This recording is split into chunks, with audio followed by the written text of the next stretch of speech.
Isn't this place great? I often come here to clear my mind when I'm dealing with a difficult situation. You know what I mean. Everyone finds themselves in frustrating situations once in a while. Just take me as an example.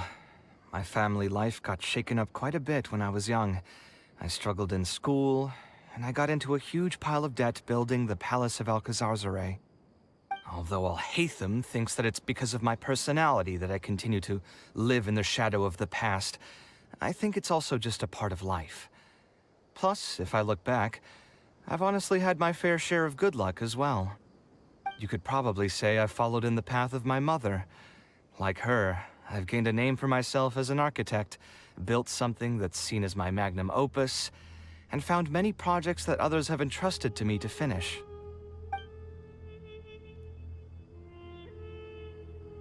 Life is too boring when you live with no enthusiasm and passion. Only those who believe in the inherent meaning of it can capture the small nuances of everyday life and turn them into inspiration for beautiful designs. Of course, I will concede that loving something also means taking it to heart. So to an extent, caring is also a source of pain. If I didn't love my work, I wouldn't be so torn up about it all the time. But still, isn't this place beautiful? Despite the erosion from the winds and changing seasons, you can still perceive its past beauty and glory.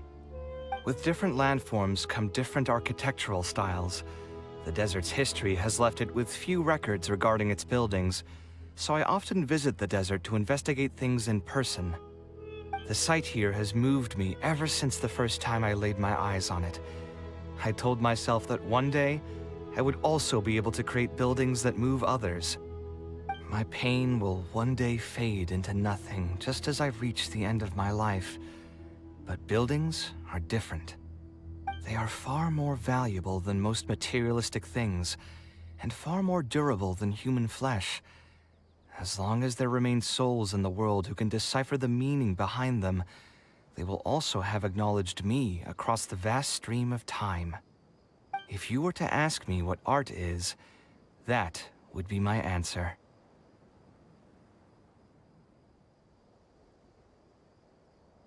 You think so? But I feel I've always been like this.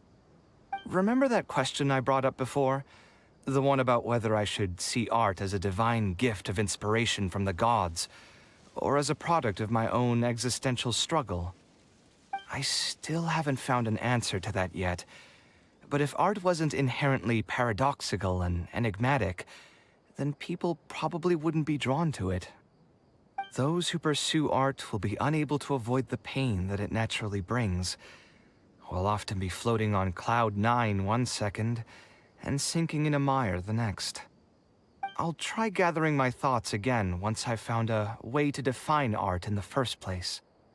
In any case, thank you so much for listening to everything I had to say.